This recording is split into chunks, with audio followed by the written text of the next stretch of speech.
Okay, good evening, everybody. Hope everybody is doing well. Hope you're enjoying the weather. Um, Please let us know in the comments if you could hear us okay, and if this background is okay with some of the traffic going by, like the nature. There's some drawbacks, so let us know what you think. All right, let's jump right into it. So this week's Torah portion is Matas Maseh. It's a double Torah portion. It's the last Torah portion of the book of Midbar, the book of Numbers, and it discusses the end of the Jewish people's journey to the land of Israel through the desert.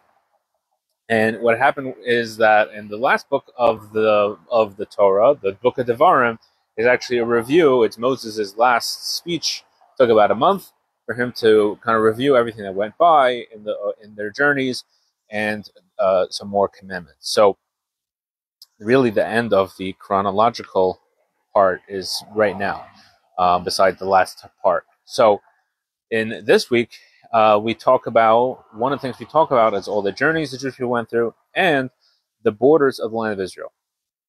And the Torah gives about 8 verses that describes the borders of the land of Israel. And it's a very important because the Torah gives so many laws that are specific to the land of Israel. So in order for the laws to be applicable, and we have to know where the land of Israel is. What does it mean, the land of Israel? So the Torah gives us all the different borders and etc. So that way we know when it comes to Shemitah, the sabbatical year, or other gifts that are given, and specifically in the land of Israel, we know where the borders are for those purposes. So the question is, though, that when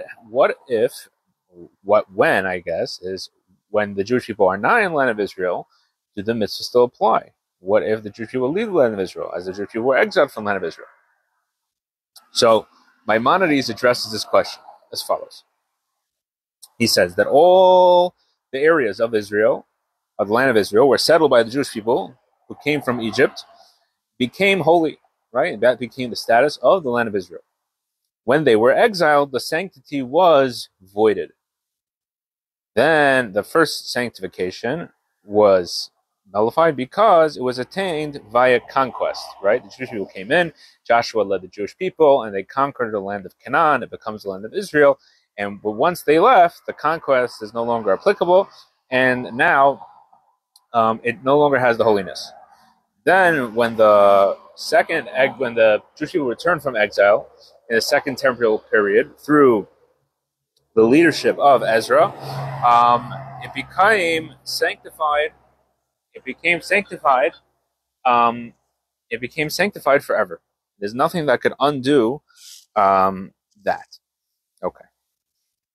So now, the obvious question is, what's the difference between the first settling in the land of Israel through the conquering of Joshua and through the settling in the land of Israel through Ezra?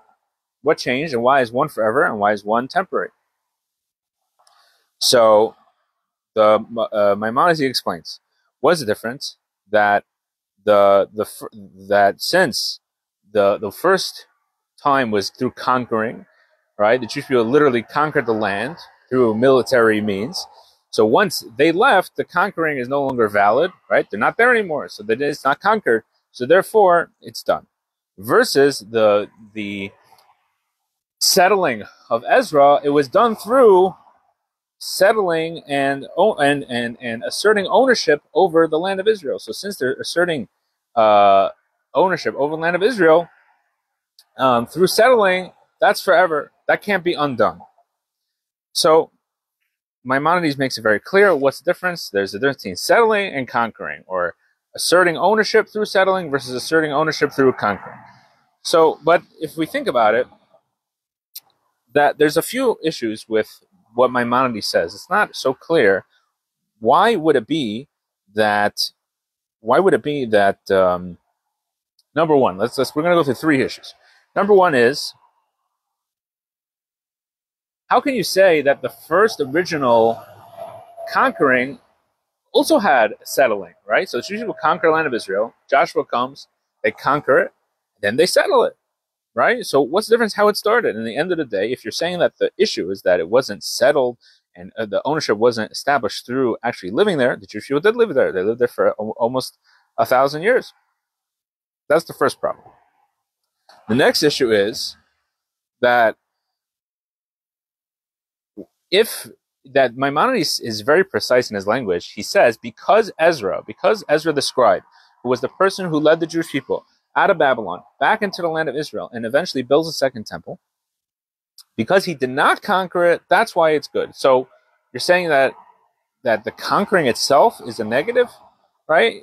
That doesn't make sense. What does conquering have to do with anything?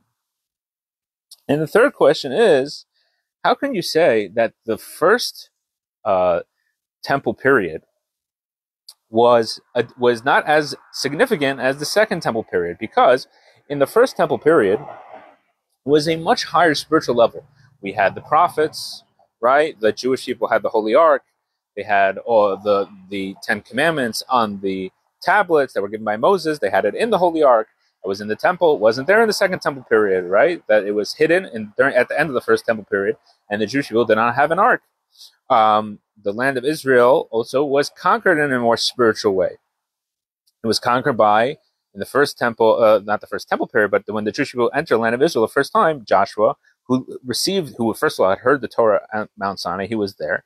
Not only that, he had received the Torah from Moses himself, right? It wasn't through a chain of which would later end up being Ezra in the second temple period of almost 1,000 years, but we're talking literally he was there and he received it from Moses himself. You would think that would make it stronger. Not only that, they had a tremendous amount of miracles when they conquered the land of Israel. Right? We know the story of Jericho. They blew the shofar. They marched around the walls, and it came crashing down. Miracles galore. But somehow reason that seems to be the detriment of. So how can you say that that's a detriment, that the first temple period is not as everlasting as the second temple period, when the first temple period seems to be a much more spiritually unique time? But specifically, it's the second temple period, that's the holiness that stays forever. And even when the Jewish people leave the land of Israel after the second temple is destroyed, somehow that the holiness of the land of Israel stays forever. Okay. So if we go to the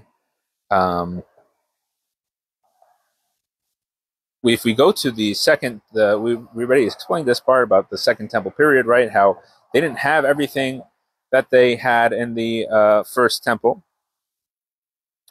And in fact, not only did they not have everything that they had, it says that when in the book of Ezra, it says that that there were some people when they dedicated, I should say, the second temple, there were two groups of people. There were the old people who were weeping, and the young people who were joyous, who were happy.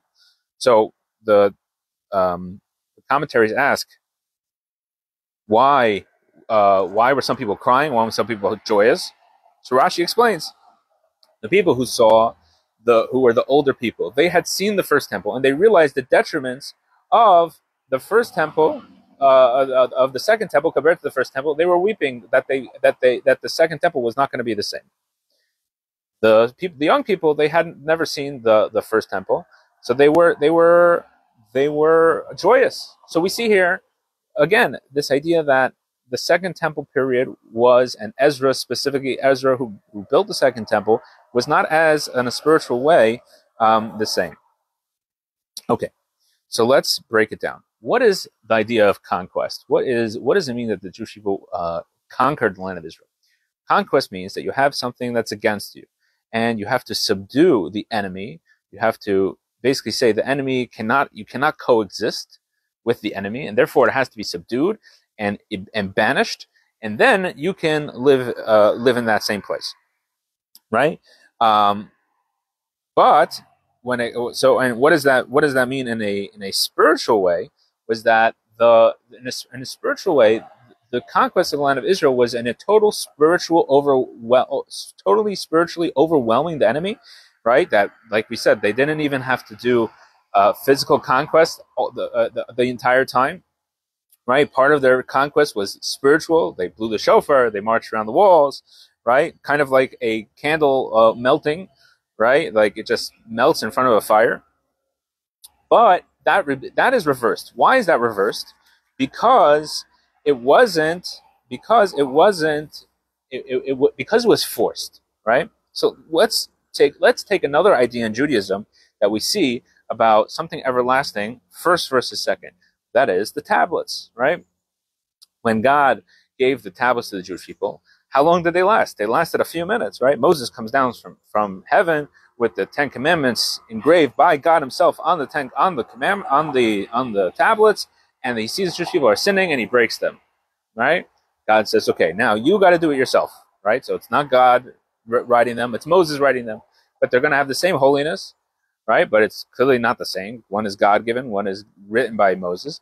But those ones are the ones that are intact. Those are the ones that last forever. That's the Torah that the Jewish people eventually last until today.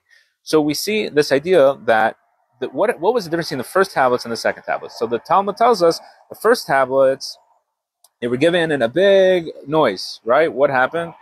There was thunder and lightning. God came down on Mount Sinai. The whole world was totally overwhelmed by godliness, right? This is kind of like a conquest, right? Where the world was not really ready. We weren't really ready to accept the Torah. We didn't accept it on our terms. It was on God's terms. So we were just overwhelmed by the spirituality of the moment. And it couldn't last because it wasn't internalized by us, because we weren't really ready. We couldn't really handle such intense spirituality, God Himself coming and telling us His top 10 things. Versus the second tablets was actually Moses wrote it, right? We were now able to accept it on our terms, and therefore it wasn't a conquest, but it was an education that we understood and are able to internalize it, and that's what lasted for the generations. Now, and so we could compare that idea to kind of the conquest of the land of Israel in the times of Joshua versus the times of Ezekiel. That in the times of Joshua, there was an enemy, and it was spiritually not just physically overwhelmed them, but he spiritually overwhelmed them, and the land therefore wasn't on the terms of us; it was on terms of God. So it didn't last. As soon as we left, then it was over, right? The same thing kind of with God and the Ten Commandments. As soon as God left, the Jewish people sinned, right? So and the same thing here. But the times of Ezra, right? That actually they gave permission from the Persian government, gave permission for the Jewish people to go to the land of Israel and to set up a quasi government or whatever it was, and to set up a Sanhedrin and build the second temple. So, in other words, that the world accepted the fact that the Jewish people, this is the Jewish people's land, and this is what the Jewish people should be doing. So totally different. Now it's on the terms of the world, to terms of society. Not to say we're influenced by society, but that society accepted the fact that God gave us the land of Israel. So therefore, Maimonides says this is why that conquering, so to speak, that second settlement of the land of Israel was totally different than the first one and lasts forever, because it wasn't just totally overwhelmed and as soon as we leave it goes away. But here it was actually on the terms of the world. The world said, the Persian government, the outside government said that this belongs to the Jewish people, and on a spiritual way as well. Spiritually overwhelmed on the first time, right? There's miracles, there's prophecy, there's all those wonderful things. At the same time, it was just spiritually overwhelming, and it wasn't able to be internalized in the same way as the second temple period, when it wasn't spiritually overwhelming. In fact, to the point that some people they said there's no spirituality here, and they're crying because they remember the first temple period. So, but that itself what gave the ability for for it to last forever. That the holiness of the land of Israel lasts forever. And that's why Maimonides says that the fact that it wasn't conquered by Ezra, that he settled the land, and the land and it was accepted, that's what really made it stay forever. Now we'll just have a little anecdote, a couple anecdotes that kind of illustrate this point, and we'll get into what's the practical of this. There's a story that when Rabbi Shneur Zalman of Liadi, the first Chabad Rebbe, was libeled against and was sent to prison for the great crime of teaching spiritual ideas by the Tsarist government in the 1798. So he was one time while he was being transferred for questioning. They put him on a ferry and they brought him across a moat to the questioning, and it was the time of the month when one could say a blessing on the moon, and he saw the moon and it was able to say a blessing. So he asked the boat captain to stop and to say the blessing. And the boat captain refused. So what happened is the boat stopped on its own. There was a mechanical failure, and the boat stopped. So the Alter Rebbe, the first Chabad Rebbe, Rabbi Shneur Zalman, got up. He said the first paragraph of the blessing, the paragraph before the blessing, I should say, and he sat back down. And again, the boat went, and he asked them to stop. They said no, and again the boat stopped. And finally, they realized that something spiritual is going on over here, and they stopped the boat, and the Alter Rebbe got up and said the blessing. So the question is, why, if the boat stopped on its own, why didn't the Alter Rebbe, why didn't the Rabbi Shneur Zalman, why didn't he just say the blessing? Because this idea is that the point of mitzvahs is to affect the world, and to affect the world in a permanent way, in a way that the world accepts God. But just to overwhelm the world with a miracle, even though he could perform such a miracle, and the miracle happened, but he didn't want his mitzvah should be done in a way of a miracle, because that is not the point of a mitzvah. That's not the point of why he gave us the Torah and gave us these mitzvahs. The reason God gave us these mitzvahs is that, just like the land of Israel, it should be accepted by the world. The world should be affected by it. But if you just overwhelm it, it wouldn't be a permanent thing. Similarly, once the Alter Rebbe, once the Rabbi Shneur Zalman was released from prison, he sent a letter to some of his colleagues. These were colleagues who had studied with him and were some of the great Hasidic masters, Rabbi Levi Yitzchak of Berditchev, Rabbi Baruch of Mezbush, and others. And he sent them a letter explaining that it was such a great miracle that he was released from prison, and it was a spiritual redemption, not just a physical redemption. And he pointed out the fact that it occurred through the Gentile government itself had let him out. Now, if you're talking to people who are spiritual giants, Hasidic masters in their own right, why would he mention that the Gentile government had released him? Who cares? Just say this is a great spiritual day. But he wanted to show that it wasn't just a spiritual way that he did a miracle and he got out of jail, right? But he was showing that actually the Gentile government recognized the fact that his teachings were legitimate. The world recognized God. The world recognized that the Hasidic teachings that he was teaching and these spiritual ideas were legitimate, and that itself was an even greater miracle and redemption than even just the fact that he was released from prison in some sort of, if it would have been in some sort of supernatural, miraculous way. And that's what makes it really last. And the same thing applies to Jewish education, right? And when it comes to educating a child, we have to educate them not in a way of indoctrinating them and just telling them this is the way it is and you got to do it. But we have to educate them. We have to be patient with children, or whether it's literal children or people who are children in their sense of a lack of education. It could be an adult that doesn't have a Jewish education. The same thing. We have to be patient. We have to say to them, okay, I'm going to explain it to you. We're going to do it in a way, and we're going to do slow and steady. And that's what's going to win the race, right? Slow and steady is going to win the race, because then it be internalized, and it could be lasting forever. And really, this applies to anything in life, and any spiritual idea, any spiritual thing that we go through, any spiritual endeavor that we take on ourselves.